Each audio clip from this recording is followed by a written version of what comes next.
فقلنا اضربوه ببعضها كذلك يحيي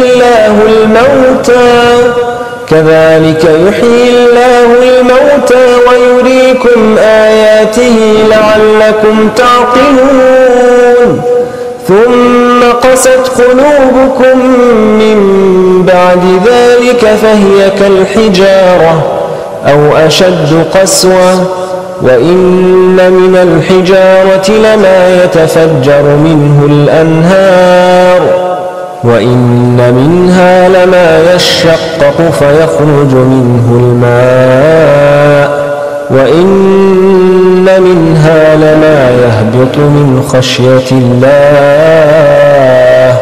وما الله بغافل عما تعملون أفتطمعون أن يؤمنوا لكم وقد كان فريق منهم يسمعون كلام الله ثم يحرفونه من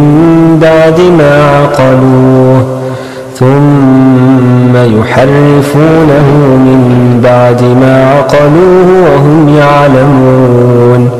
وإذا لقوا الذين آمنوا قالوا آمنا وإذا خلا بعضهم إلى بعض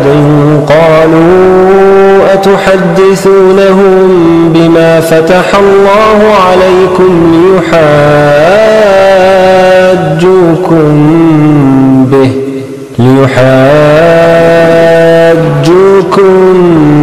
به عند ربكم أفلا تعقلون أولا يعلمون أن الله يعلم ما يسرون وما يعلنون ومنهم أميون لا يعلمون الكتاب إلا أماني وإن هم إلا يظنون فويل للذين يكتبون الكتاب بأيديهم ثم يقولون هذا من عند الله ليشتروا به ثمنا قليلا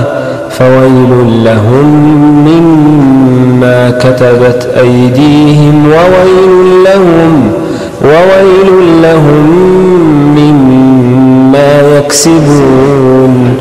وقالوا لن تمسنا النار إلا أياما معدودة قل أتخذتم عند الله عهدا فلن يخلف الله عهده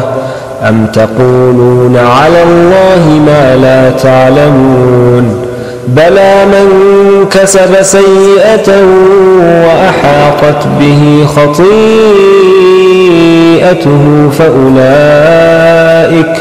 فأولئك أصحاب النار هم فيها خالدون والذين آمنوا وعملوا الصالحات أولئك